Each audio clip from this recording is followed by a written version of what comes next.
And, you know, if I had to say one thing about sort of punishment to your earlier question, it would be that unethical behavior is the great disconnector. It disconnects us from other people. It isolates us. It destroys trust.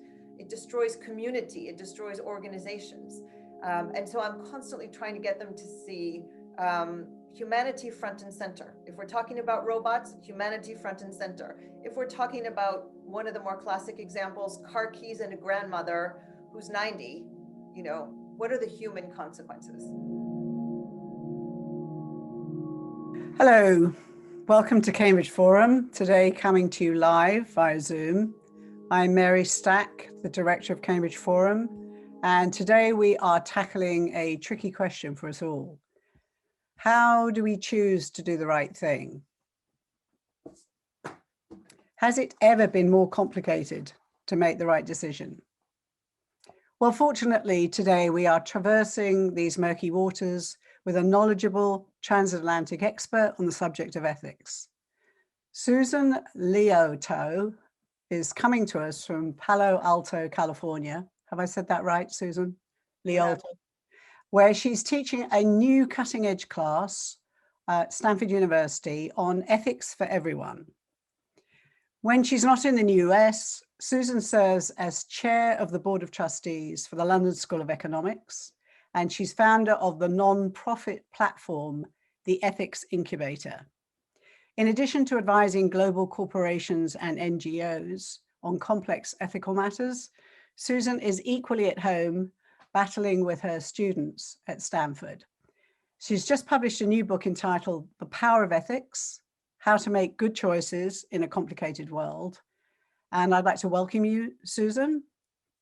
And I'd like you to tell us a little bit about how you ended up with such a multifaceted career.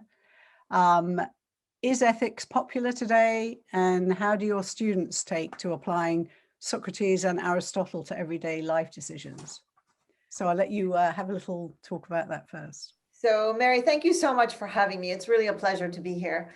I actually started my career as a lawyer, and I started in a very, very excellent Wall Street firm. So I saw the nuts and bolts of corporate law, but I also saw the limits of the law. And I saw all the things that happened notwithstanding the law, and all the places that the law didn't prevent, didn't guide. And I started thinking, even when I was a lawyer, that there had to be more, and there had to be a different way of getting guidance for our decisions. 7 or 8 years into my law career, I had to move to California. The firm didn't have an office there. I had to move because my husband was being moved. And I started as an associate dean at Stanford Law School in charge of international. And there I decided to launch some new classes on global NGOs and on international business transactions, and really test the limits of the law. And I continue that kind of work, both teaching and advising. So looking at corporations, looking at NGOs, and after a while, also looking at governments. And I came to the conclusion that we cannot have siloed ethics. We can't have just corporate ethics or ethics of a particular specialty, other than perhaps medical ethics, which is very, very precise. And I wanted to come up with a synthetic way of thinking about ethics that could be used across all different sectors. And the reason for that is that these sectors bump into each other. So corporations are regulated, they have to deal with governments, they have corporate philanthropy, so they deal with the NGOs, and individuals, each of us as consumers, are also their stakeholders. So it didn't work, and a lot of the drama that we were seeing in the news was, in my view, because people were trying to silo different types of ethics. Fast forward, my current thinking is really about how to democratize ethics. And by that, I mean how to make ethical decision-making available to people from all walks of life, not just Stanford students, not just corporate leaders. And that's the origin of this new class I'm teaching at Stanford called Ethics for Everyone. And the idea is to think about how a privileged group of Stanford students can learn high caliber ethical decision-making that is practical and grounded in reality, including grounded in today's tech reality, but most importantly, how they can share that learning much more broadly, and how they can make that accessible to many other people. So that's the purpose of the book, The Power of Ethics, is to provide I provide a 4-word framework that becomes a habit. It's not something that is a big labor to memorize. To your point, Mary, it isn't about choosing your favorite philosopher. And it is highly practical that anybody can use. And I set out 6 forces that I believe drive the ethical decisions we have to make today in all walks of life. And it can be anything from, do you take the car keys away from an elderly relative, to what are we going to do about facial recognition technology or the opioid epidemic? Well, first of all, are people taking this class because it's, part of the compulsory number of other options, electables, or is it because there's a genuine thirst for people to really understand how to operate as an ethical human being? We have got this huge absence really now. The church going and is dropping off. People oftentimes are not getting the kind of ethical upbringing perhaps that they used to in the past. Maybe not so much time is spent at home talking about these kind of things or contesting them. So in the absence of that, is it down to schools perhaps to try and fill in that huge blank in raising a moral citizen? So at the level of my Stanford students, I teach several different classes. One is called Ethics on the Edge that I've been teaching for 7 or 8 years that really goes after cutting edge technology, cutting edge biotechnology. One is called Ethics of Truth in a Post-Truth World.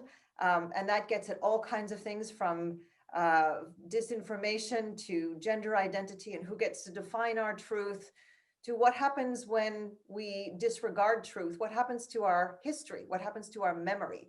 Today's compromised truth is tomorrow's falsified, skewed memory and history. So I teach ethics from a number of different angles, none of which are sort of what I would call classic surveys of philosophers.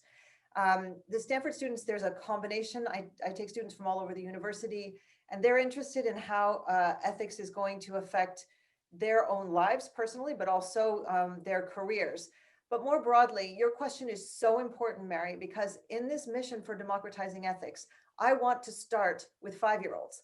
I want to see elementary school curriculum, and indeed, I'm looking for funding now to develop curriculum that is appropriate for elementary school students, that is appropriate for middle school students, that really difficult age, I would say between sort of 10 and 13, 9 and 13, and then for high school students. And again, very practical, very human, and at the same time, the kind of ethics that help them realize what the context in which they're living, a social media context, a context in which truth seems to be negotiable, in which we're even questioning the importance of truth. So absolutely, education is critical. It's absolutely critical. Interesting. Brought up a lot of stuff there. First of all, somebody has asked a question here, which is a very good one. In your book, you allude to 6 basic frameworks or ideas. What are those 6 basic frameworks? So I have distilled 6 forces that I believe are applicable to any ethical decision we make to greater or lesser extent. And the 6 forces are the following. The first is that we need to banish the binary. We're in an epidemic of binary thinking, of yes or no, in or out, do it or don't do it. And in fact, what we need to be doing is looking for opportunities and risks, really mucking around in the nuance, in the gray. And in fact, with my students, but also with my clients, and even in boards that I chair, I don't allow the words ethical and unethical, even in my ethics classes, because I don't want people taking sides. And this binary thinking is sort of part of a historic moment we're in of taking sides as opposed to solving problems. So I'm looking for what are the opportunities and what are the risks, more than yes or no, all in or all out. The second is I call scattered power. And in a nutshell, what that is about is that we all have more power than ever before to do good or even to do harm. So simple example, a cell phone. We can tutor a child on the other side of the planet through a cell phone, or we can commit a terrorist act. And the real question of scattered power is it tethered to ethics, or is it just a rogue power? The kind of thing that we saw, for example, in China, when a rogue actor Ho-Jin-Kwei edited the embryos of twin girls. So the question about power is we all have much more than we ever did. How are we going to use it? That's partly our choice, but also what are big corporations distributing in terms of power? You know, what is happening? What is their responsibility when they distribute social media to 3 billion users? The third is contagion. And this is part of an effort to answer the question, why do we keep saying the same stories in the news over and over? And why does it seem like these stories get bigger and bigger? It's one crisis after another, and the magnitude seems to increase. Can you give an example of what you mean by that? Yeah, so I mean, one example of the same thing over and over, for example, in 2008, we saw the subprime mortgages. It was one bank after another. It seemed like, just like a disease, the unethical behavior was spreading. And sometimes it actually mutates into other forms of unethical behavior. So you start having the same actors all over the world, for example, disinformation. You have the bigger and bigger scale. So Wells Fargo Bank, you have 3.5 million fraudulent accounts. Boeing, you start to see it's one crash, and then it's another crash, and then it's another problem. And so this force is about identifying the things that drive the spreading of unethical behavior, or indeed the pushing of positive ethical behavior, as opposed to just looking and saying, I don't want fraud, I don't want corruption, I don't want sexual harassment. And the drivers I put into two categories to keep it really straightforward. One is very techy. So techy drivers of contagion can be things like social media or gene editing, any technological device that can spread, the internet, through which people can spread things like disinformation or other, or join a terrorist group, for example. But there are also non-techy things that are familiar to all of us. So pressure or greed or skewed incentives or perfectionism. This is a particular passion of mine, is banning perfectionism. Because when you push for perfectionism, people can only react in two ways. One is to try to achieve perfection, which is not achievable, and cheat to do so. So that drives the unethical behavior. Or they can keep trying and trying and trying. And that's where we see this tragic epidemic of mental health crises, where it's just literally sort of banging one's head against a wall. So we can get into any of these in more detail, but the third one is contagion. Just more quickly, the fourth I call crumbling pillars, and that is about the fact that we have certain pillars of ethical decision-making, like informed consent, signing the consent that you will have your tonsils out. And it used to be that we kind of understood the risks and opportunities. We trusted the doctor, or we trusted the school that was going to take our child on a field trip when we signed the consent form. But today we're consenting for things that we cannot possibly understand. Even something like 23andMe. We're consenting to knowing things that we cannot unknow. We're even consenting to knowing things that affect other people. All of a sudden learning that we have a genetic disease, and that throws huge responsibility on us. Like, do we have to tell our children? So the pillars of ethics that were quite simple up until recently sort of no longer hold. Transparency is another one. If you take an example like smoking kills on a cigarette package, that's transparency. Everybody knows what it means. If you take a social media company's terms of service, dozens and dozens of pages of microprint with lots and lots of cross-references and multiple other policies. And then at the end, one big disclaimer saying, basically, the company's only liable to you for $100 no matter what happens. That's not transparency. And then just quickly, the fifth is blurred boundaries, and that's really blurred boundaries between human and machine. We have things like humanoid robots. We have things like Elon Musk's Neuralink, basically turning us into human cell phones, planting a chip kind of thing. There's some examples in the book of human animal in the interest of, for example, growing organs in pigs for human transplant. And then the sixth is the single most important one in my view, and I call it compromised truth, but it's all aspects of the assault on truth and all aspects of calling into question how much truth matters. And the reason it's the most important is that you can have ethics with all kinds of nuance, with all kinds of imperfection. But in my view, you can't have any ethics without truth. There's no such thing as alternatively factual ethics. So those are the... That's an awful lot of stuff right there. That's an awful lot of stuff. Well, the first, a very basic one. Do you think that in today's world, in our efforts to get our kids to succeed, that has been put ahead of being virtuous or being good? I mean, do you think people want to have on their tombstone as their epitaph, she or he was a very good person, or he or she was in Who's Who because they did this, that, and the other? So have we skewed our own values about what's important? And therefore that percolates into how people behave. So I think that there's definitely a lot of sense that the two can't go together. And what I would argue is that you really aren't successful if you haven't achieved whatever it is you've achieved, whether it's, winning a Grand Slam tournament, or whether it's achieving a certain position, or whether it's finishing a degree, or whether it's, helping your neighbor. You haven't achieved anything if you haven't achieved it with some ethical thought. That doesn't mean ethical perfection, again, but it means without integrating ethics into your decision making.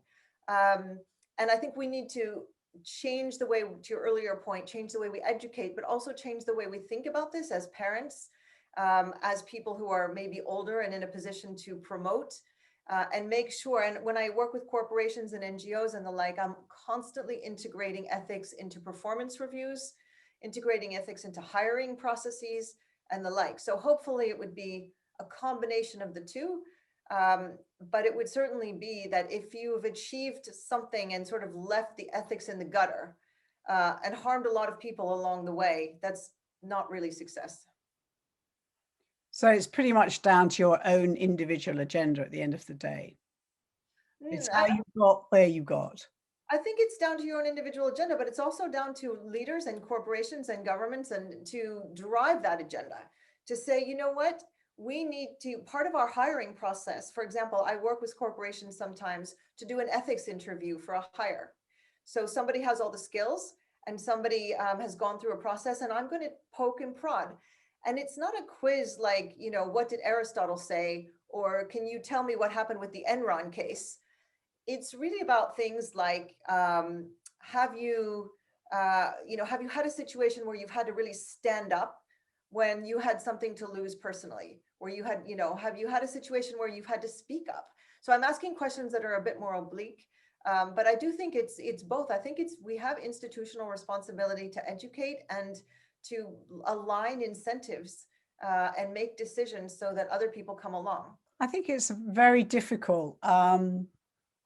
If we look at the most successful companies, now this is a huge blanket statement, but let's just call up a couple that you talk about in the book, about Boeing.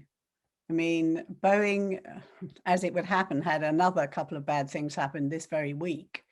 And how many of the big companies will do the expedient thing to satisfy profit margins and their shareholders, unless they are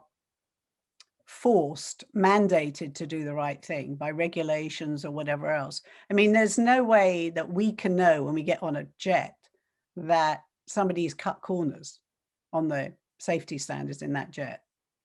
So how do we get that in the equation for corporate performance? So your point is really well taken, in that we certainly have some egregious examples of corporations, going for profit. So Uber in the early days, Travis Kalanick, his principles were growth and profit. I mean, there wasn't, he made no bones about it. They were things like step on toes. That is literally one of the Uber's early day principles. If we look at some of the social media companies, they want maximum number of eyeballs on screens for a maximum amount of time. And they're going to do whatever they have to do to get there, even though their profit is astounding. Boeing is a particularly shocking example, and I raise it in the book for two reasons. One is that human safety, it's a life or death situation. It is an above and beyond responsibility. It's beyond a fraudulent bank account. And I find it particularly shocking that, that greed and pressure from competition and the things that I write about in the book can influence decision making at the highest levels, even when human life is at stake. And we saw that to the extreme when the former CEO, Dennis Muhlenberg, even after 2 crashes that were unexplained within a period of a couple of months, asked President Trump to keep the planes in the air when 65 countries had grounded them. So even after the Ethiopia crash, there was a crash in Indonesia and a crash in Ethiopia, as many may remember, he was still asking to keep the planes flying. And what I said is that after a while, the inspectors decided that it was a particular software problem, this MCAS software. And I've been arguing ever since that it's not an MCAS, it's not a software problem, it's a decision-making at Boeing problem. And that we all need to be very mindful of the fact that that decision-making can pop up in many other ways and have created many other problems that are not apparent to the public. And so I never thought that the management of that by the regulators or by the company was adequate. It was only about trying to fix this one problem. It's difficult. So talking about success again, which oftentimes, I'm thinking of the kids that are growing up where they take their cues from. So over the last 4 years, now we talk about government, we had this kind of ethical bankruptcy in terms of character. Very corrupt behavior, lies tweeted daily. The whole public consciousness seemed to erode, and the idea of the common good, certainly, I never heard mention of. So let's bring it to the pandemic. First of all, I think that definitely, probably affected the general psyche. I don't know if you do. But then I read an article this very week, very interesting article in the Harvard Gazette about how the pandemic has affected ethics. So there are certain people, as you know, that flaunt about and they won't wear masks and they won't distance because it's my choice. So choice overwhelms public health or the common good. So how do we deal with that? How do we wrap our heads around that when we've reached this I, me, center of the universe, disregard the standing on the shoulders of others thing? There's so much in your question. So to start with the political context, I am not partisan in the book, and I'm not partisan in life in my mission to democratize ethics. And what I would say is that no single president is solely responsible for moral decline of a nation, and no single president can restore the moral foundation of a nation. So that's, again, my mission of democratizing ethics. We all need to do our part. And in these situations, there's always a supporting cast of characters. And I talk in the book about Lyndon Johnson, a Democrat and somebody who did a lot of good things also around civil rights and the like. But I think it's important to realize that that's kind of the basis on which I'm looking at these things. Now, the pandemic is very interesting. It raises questions of choice versus, as you say, public health, public good. There's a fundamental issue with this, what I call conflicting principles, and that is that our choice shouldn't be able to, in my view, harm others to life or death. We would not allow people to run a red light. We would not allow people to drive drunk, and not wearing a mask and not socially distancing can spread a deadly disease and have the same consequence, only worse.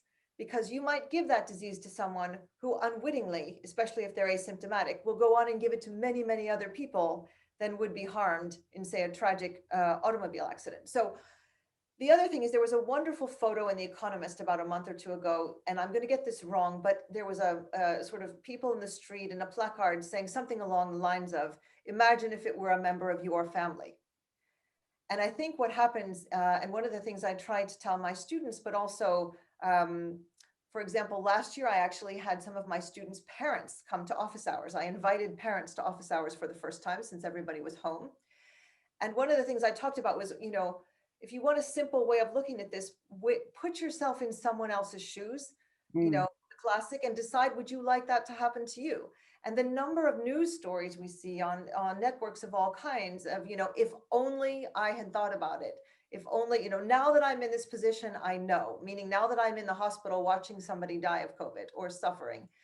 The other thing about choice is that right now, there's so much about COVID we don't know.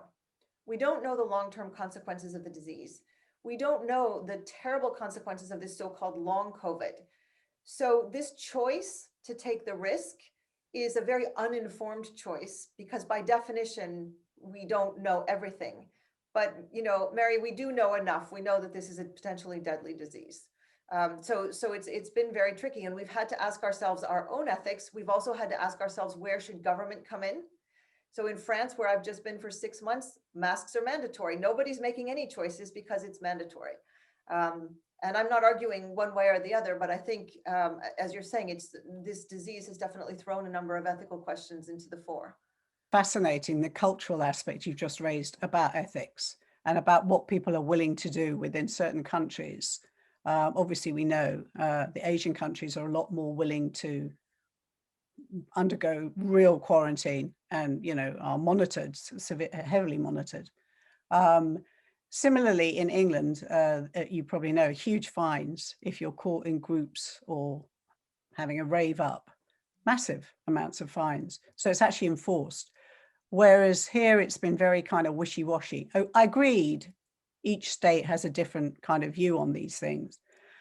But the question is it just the pandemic, or is it more about this idea of, I think you said to me that impunity, the sense of impunity spreads unethical behavior. So people will do a quick risk reward calculation, and rather than thinking of doing the right thing in a more lofty sense, it's the right becomes a euphemism for what's good for me. And I agree that perhaps this hasn't, of course, we've always had problems with tricky dicky, I was here when Nixon, resigned. But the level and scale of this now seems to be much larger than I recall. In Japan, if an official is caught doing something corrupt, there's a kind of, atonement attached to it. Now I know you said that you thought shame could be a kind of a toxic thing, and indeed it can. But there's a kind of healthy thing about being apologetic and feeling some sense of shame for doing the wrong thing, because it damages not just you, but others.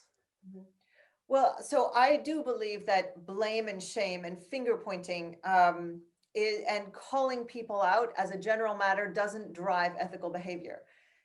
What you're saying about the scale of the problem and the scope of the problem is exactly what I was referring to earlier about contagion. The unethical behavior associated with COVID is as contagious as the disease itself. And so this is a perfect example of just how in today's world things spread so much, and similarly social media disinformation.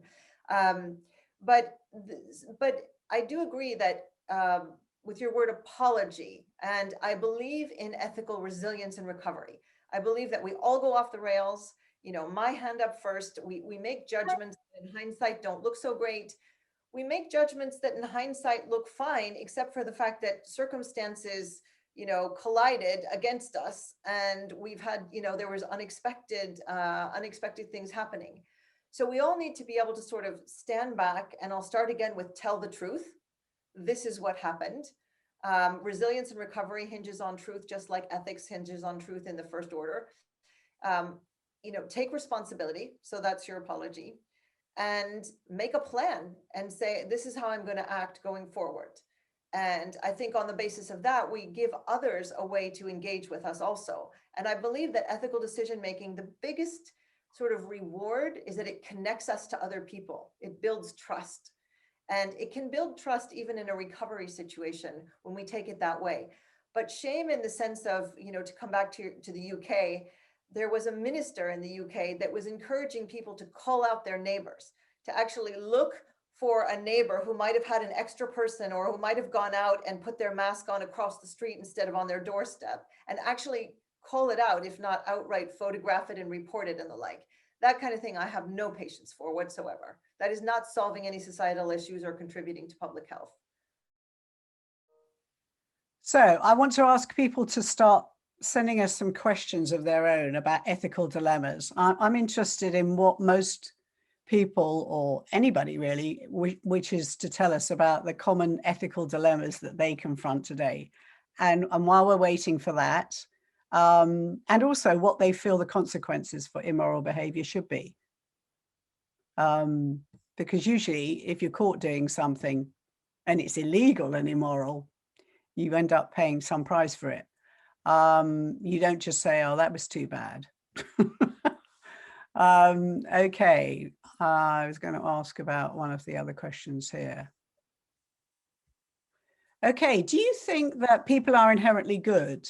And do you think when you test out, I imagine you have scenarios with your students where you put them in ethical dilemmas. Do they play act and you say, if this happens and that happens, and then one jumps off the ship, what do you do now? To get them to kind of think about great big ideas in one-on-one situations. Is that how you do things, or how do you get people?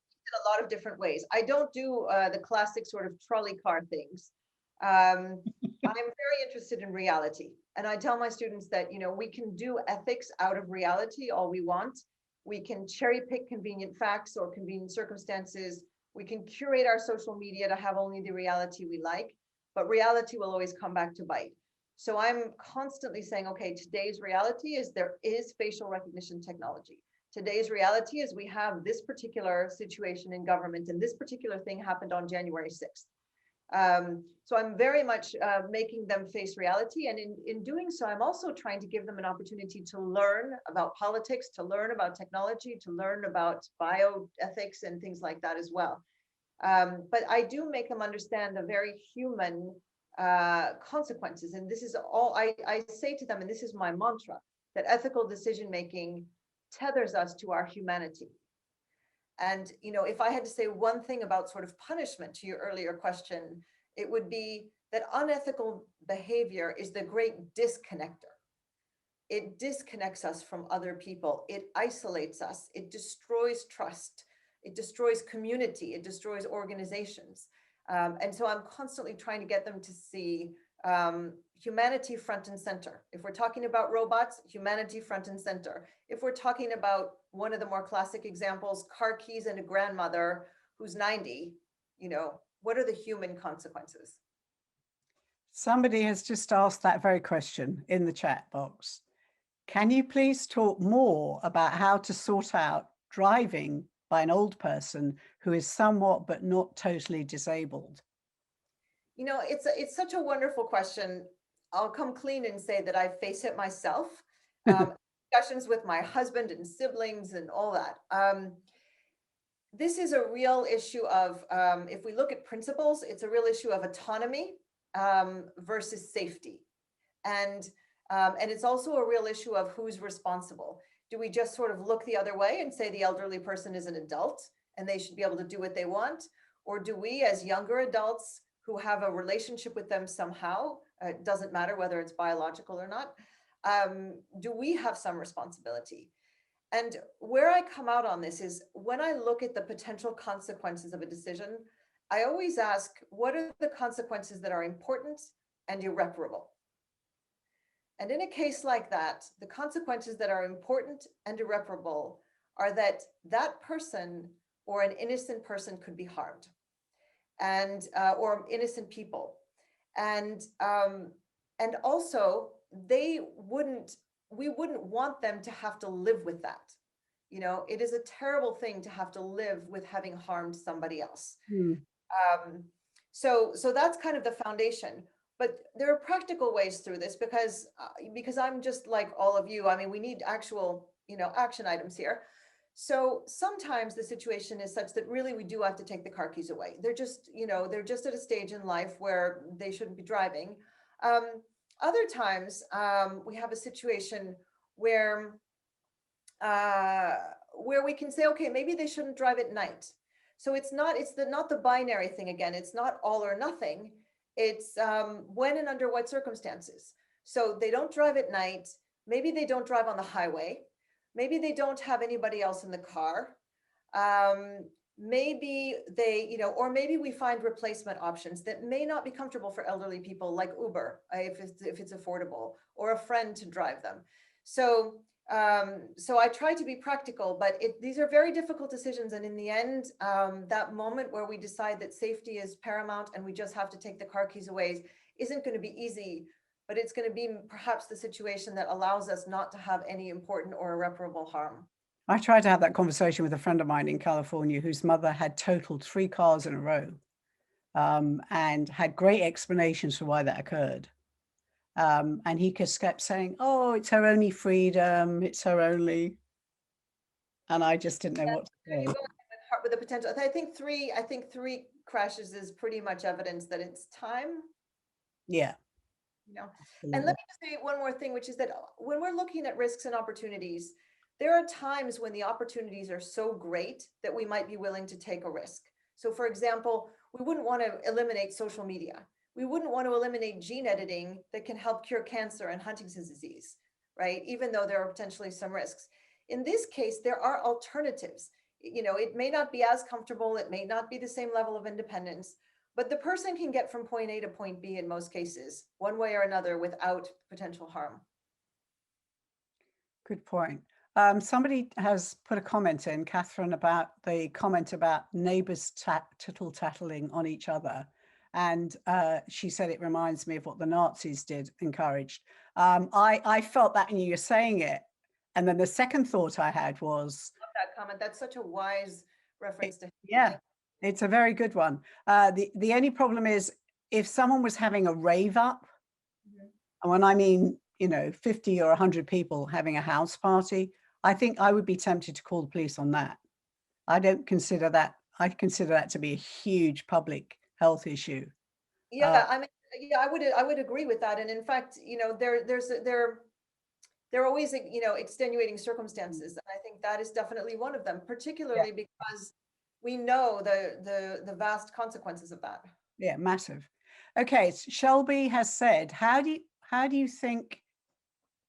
what do you think about issues of cultural values or moral relativism in terms of ethical choice and dilemmas? What if two cultures view truth differently? Wow, that's a great question.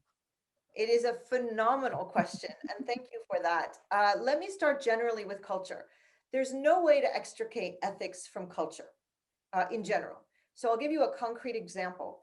In Europe, data privacy, is paramount. And I once interviewed a very senior member, advisor to the G7, and she said to me, and she was French, and she said, you could no more sell your data than you could sell your kidney. And that's why we see such excellent data privacy law, by the way, coming out of the EU. So very different cultural sense of that. Other kinds of areas where this comes up are things like surrogacy, transplants, all kinds of things around that. Culture comes into it. But also we see it, to the earlier point as well about Nazism. In Germany, there are laws that you cannot have pro-Nazi propaganda on Twitter, for example, and the companies actually abide by the laws. So this is a very, very important point that this question raises. That said, culture can't become an excuse. We need to understand that it exists. We need to understand that it influences ethics.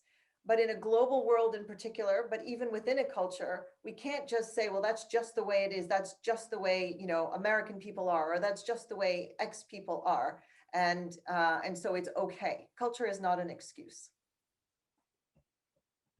Yeah, it's interesting what people will tolerate in certain cultures, like hate crime, which has gone on and on and on here. Under what auspices, I don't understand, on the internet. Is definitely punishable. It's an offence in Europe and in England. It's not just they take the post down, you actually get prosecuted for a hate crime. So I think the internet, of course, is another huge area of how we police the internet and how we protect our information and feel secure. But before we do that, someone's typed a question in. Shannon, I was horrified during the summer of 2018 by news reports of the treatment of immigrants at the US-Mexican border. Oh my God, yes. I was very wrong in thinking that the ethics of my nation's leadership precluded the traumatic separation of children from parents. And I feel that similarly appalled by those in power are increasingly, this is being normalized. Beyond the obvious civic imperative of voting, how can an ethically responsible person take action? That's a great question. It's a great question, and it's a great example. I was horrified, and I still have these images, and some of you may have these images as well, of these kind of foil blankets that the children had and these scenes of separation. I couldn't imagine that that was happening in my country, you know, as you say, in 2018. It was mind-boggling to me. And the word normalized in the question is critically important. And thank you for that. And that's normalization is the consequence of the contagion I was talking about. It's the consequence of the scope and scale of unethical behavior, of the spreading, being far and wide, of upping the ante all the time. And we start to think that more and more things are normal. It's normal that a president, you know, doesn't tell the truth.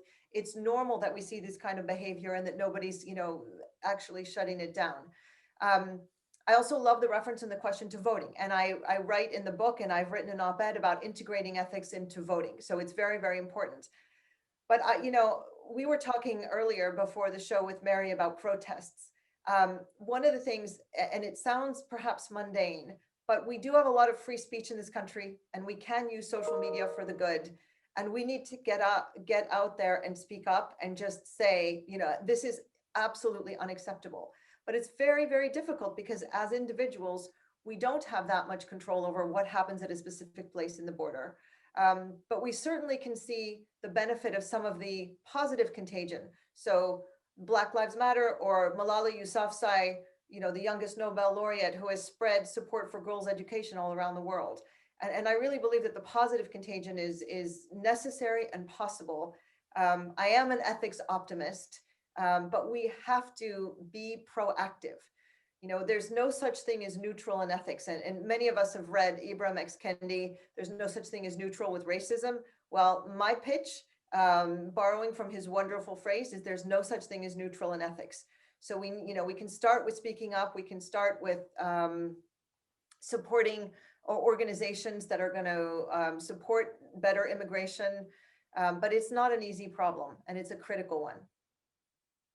I think you're absolutely right about how much can be done by enlightened politicians now. AOS has done a lot this last week, raised, I don't know how many million, 2 million was it, for the people in Texas, because it wasn't being done at the federal level, or it wasn't being done fast enough. So she got people activated, social media. So as you say, the internet can be a great source of, you know, information and activism, totally.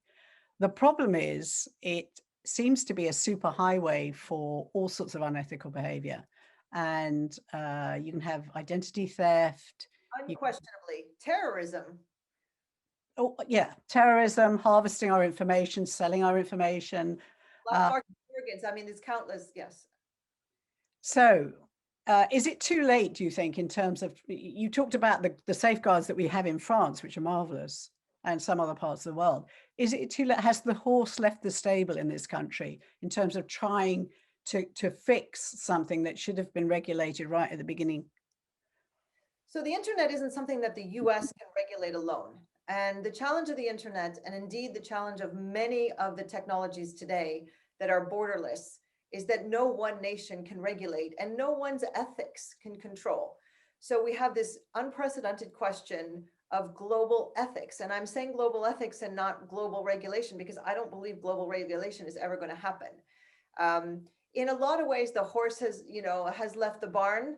And there's no question that I argue all the time that when we know something, or when we could know something, we're responsible for it. And there's been way too much time has gone by since we knew that there was risk when we haven't acted. We haven't acted to regulate. We haven't acted to integrate the ethics. But it's a huge challenge, and it's one that I'm very interested in thinking about in terms of what does global governance look like in these borderless challenges? What does global ethics look like?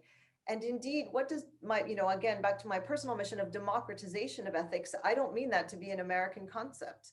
I mean that to be a global concept. And what does that mean? And we're going to need that because the law will never be in sync with these technologies. The law will always lag far behind the technologies. So being as you walk into these classes filled with these very bright, shiny Ivy League students, what are some of the ethical concerns that they bring up in your classes? What are their questions or concerns?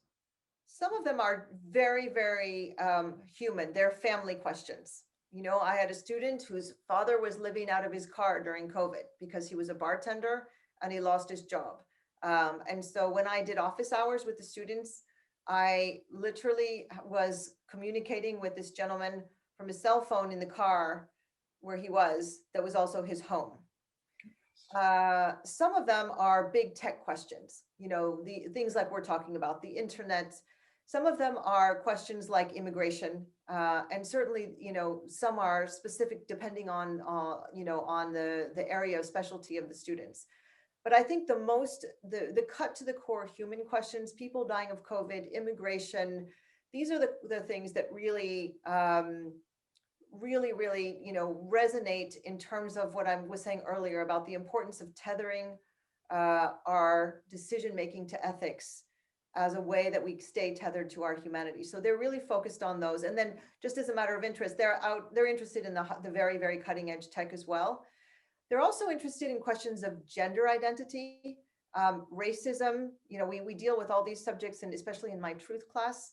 And these are just, again, very fundamental questions about who are we as individuals? What is our identity? How do we respect identity as a society? So all of those kinds of questions as well. So I just realized we have a whole slew of questions for you that was in the, not the chat box, but the Q&A box. So here's one. Matthew, what do you suggest when it's almost impossible to reach the people in charge? I live in a condo. The board defers to the property management, vice versa. The individuals hide behind an ambiguous group. You can't contact them, but they sure can contact you for money or penalties. What do you suggest?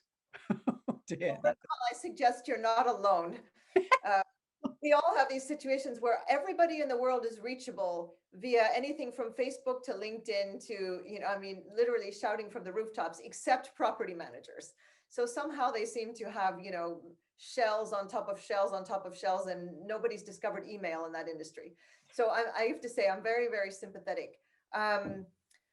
Sometimes this is going to be, if things are really bad, sometimes the only solution is to hire a lawyer. But generally, it depends on the situation. Generally, just continuing to fight and holding your ground. I've literally helped students in apartment buildings just say, I'm sorry, I'm not paying the rent increase, or I'm sorry, I'm not moving out until you return my deposit because you're threatening X. And it's as mundane as that, but it's as important to normal people as that. All of us get, and it's important to send the message that it isn't because you have power that you can use it without ethics. And that's an example of it, as much as, powers at higher levels of government. Is there any evidence that people who say they're committed to their religious beliefs, faith, have higher ethical standards than the rest of us? Let me put it this way. I'm not aware of evidence. That doesn't mean there isn't evidence. This is something that I haven't studied, and I never talk about things that I haven't studied myself. So it's an excellent and extremely interesting question. I'm not aware of any evidence. What I would say is that when I talk in the book about, we each choose our set of principles, it's interesting that some people choose their principles on things like just things that come to mind for them, honesty or integrity or compassion or the like. Very religious people sometimes derive their personal principles from religion. So we see it come into their ethics in that way. But it's a wonderful question, but I'm not aware of that research. Bit of a cryptic one here. Aren't ethical behavior, or isn't ethical behavior and American capitalism diametrically opposed to one another? No, I don't think so. I think we can have ethical capitalism. I think it can't run rampant. I think we need to be mindful of some of the things I talk about in the book, like greed and skewed incentives and information silos and the kinds of things we saw at Boeing. There is no reason that Boeing had to make the decisions that way. So it's a very important question. It's a question that I love because it is really a fundamental question of our time. But I don't, again, coming back to my banish the binary, it doesn't have to be one or the other. It doesn't have to be capitalism or ethics. We can have ethical capitalism. Now, I won't say that there aren't some sacrifices, that there might be a bit of cost, or there might be a bit of, sacrificing profit, but we can still have a capitalist model. And indeed, on the flip side, we need to think about the ethical consequences of not having that model and make sure that we're not just assuming that a non-capitalist model would be ethical or would do more good for more people. Kathy said, corporations are not required to admit responsibility when cases are resolved. They just pay fines. What does that achieve? Nothing. It achieves absolutely nothing. Now, it's that they're not required to, but it's more that they negotiate that. So they negotiate settlements, and generally for reputational purposes, and also for not setting a precedent for future litigation purposes. One of their highest priorities tends to be protecting, admission. So they're willing to pay for that. But if we look at some of the fines, and in particular with some of the Silicon Valley companies, there's such a drop in the bucket that I would actually say that they're a cost of doing business, that they just plan that it is much cheaper for them to just charge ahead, do harm, and then pay for the consequences. And there's an older example of that. Several years ago, we saw pharmaceutical industry bribery, and we saw it all over the world. We saw it in China, we saw it in Iraq, we saw it in Iceland, we saw it in Europe, in the US, everywhere. And after a while, I finally said to somebody, this is a cost of doing business. These fines from government and the minor reputational hit and the cost of the PR agencies, somebody has decided that the bribery in this industry pays off so handsomely that they'll just deduct out of profit the government fines and, as I said, the PR agency if there's a bit of a reputational hit, and it just becomes cost of doing business. Oh, I say that's very true for the Monsantos and the like of this world. Absolutely true. But we won't go there today. There are other questions. Are Republican efforts to eliminate or reduce government regulation of capitalism another way of avoiding ethical behavior or being held account? So I can't generalize about efforts to reduce regulation or, and I'm very nonpartisan because there are efforts on all sides of the spectrum and in all political systems that raise or repair ethics. What I would say is this really needs to be looked at on a case-by-case basis. And we do need to look at regulation for the consequences that it will have on a whole wide variety of stakeholders. And we need to look at things like inequality. In the same way, we need to look at inequality in things like COVID vaccination distribution policy. So any regulatory decision, we need to look at one at a time and very specifically with the consequences on different stakeholders. And I would just add the consequences over time, not just the consequences this week, but what are going to be the medium and long-term consequences. That's very interesting because somebody has just written in a point which I think is interesting because it's a cultural thing I haven't encountered in this country. It says, do you think the US will ever embrace a truth and reconciliation process such as the South Africans undertook in regard to apartheid? I know there's conversations beginning now about reparations here towards slaves and slave ancestors. Do you have any comments on that?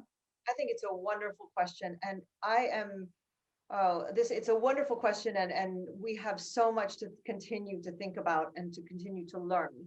So I won't predict the future. I don't know what the US will do, but just a couple of points on this. As a white woman, I ask myself all the time two things. What is my part in the problem? And what can be my part in the solution? I never, and this is something I've learned over the years and I've tried to work on myself in my own ethics, is it's very easy for someone who is in a privileged position to sort of reach to the other side and say, let me help you, and try to be seen only as part of the solution. Somehow, white people, and I am a white person, we have to ask ourselves, how are we part of the problem? And I ask that in my work, I ask that in my ethics advising, I ask that in my teaching. So the first thing that I think we all need to do are ask those two questions. I think we also need to learn from this wonderful question that truth again, there is no ethical recovery, whatever we're calling it or whenever it happens, without truth. And as I said earlier, also taking responsibility and making a plan forward to assure that we fix the problem. And the final thing I'll say is that, part of democratizing ethics is not just understanding that we each have so much power, but it's that we have a responsibility to use it. And person by person, we can make a huge difference. Person by person, we can do our own little truth and reconciliation, and that will add up. And sometimes it's institutional, like Georgetown University, engaging in different efforts, for example, scholarships for Black students and recognizing their history with slaves. Sometimes it's just as individuals saying, what can I do? What can I read? How can I have a conversation with my children? So wonderful question.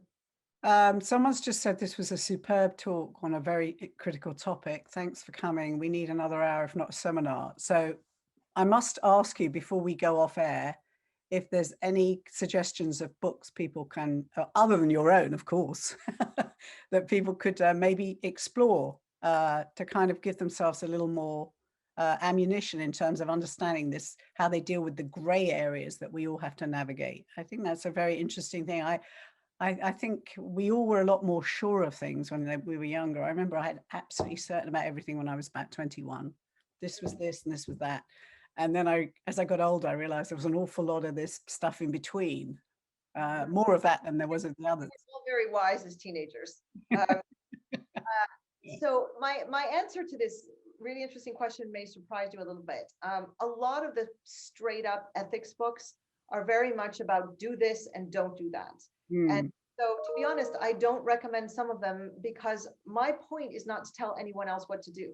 My point is to show a distillation of some learning and let everyone make the best choices for themselves, because I will never be walking in your shoes and I would never know your life as well as you would. There are some, I did mention, Ibram X. Kendi. I think for racism, I think we all need to look at this question of neutrality. But my real answer is read fiction. I started out life before I was a lawyer as a comparative literature major. And I genuinely believe, well, two things, fiction, and then I'll make one other recommendation. Fiction allows us to use our imagination. It gives us practice in wearing somebody else's shoes. And good fiction is mired in nuance and complicated things and people who are not perfect and people who have to recover from ethical failures. So I think really good fiction really gets our imagination going and gives us some practice, and actually taking the tools in my book and applying it to fiction can be quite a fun exercise. The other thing is I recommend two presidential biographies, and that is Doris Kearns Goodwin, Team of Rivals. Many people saw the movie, many people have read the book. She's extraordinary. And what I take out of that, even if you don't want to read the book, is get your own team of rivals. Get people around you who will tell you when you're off the mark, or who will poke and prod all those times when, as you say, Mary, you're so certain you're right. So that one, and then Robert Caro's Lyndon Johnson series, again, it's I highlight one part of it in my book on Contagion, but it is really almost a case study in all the things I've been talking about brought to life at the highest level, but also showing a cast of characters. What was the surname, Robert? Robert Caro, C-A-R-O. He's extraordinary. Very good. Okay, well, I shall post those on the website for people. Gosh, we're nearly running out of time. There's a couple more, a lot more questions now. I know these are difficult because three things. One, someone's asked, do you think some cultures are more ethical than others? Two, are women more ethical than men? And three, are ethics and morals identical in your mind? Wow. Okay, so I can ask them again if you can't remember them. no, it's okay. What an interesting question. So I don't generalize. In fact, I have a severe and enduring allergy to generalization. And just as I don't allow the terms ethical and unethical in my class, that is another variation on the theme of generalizing. So I don't generalize.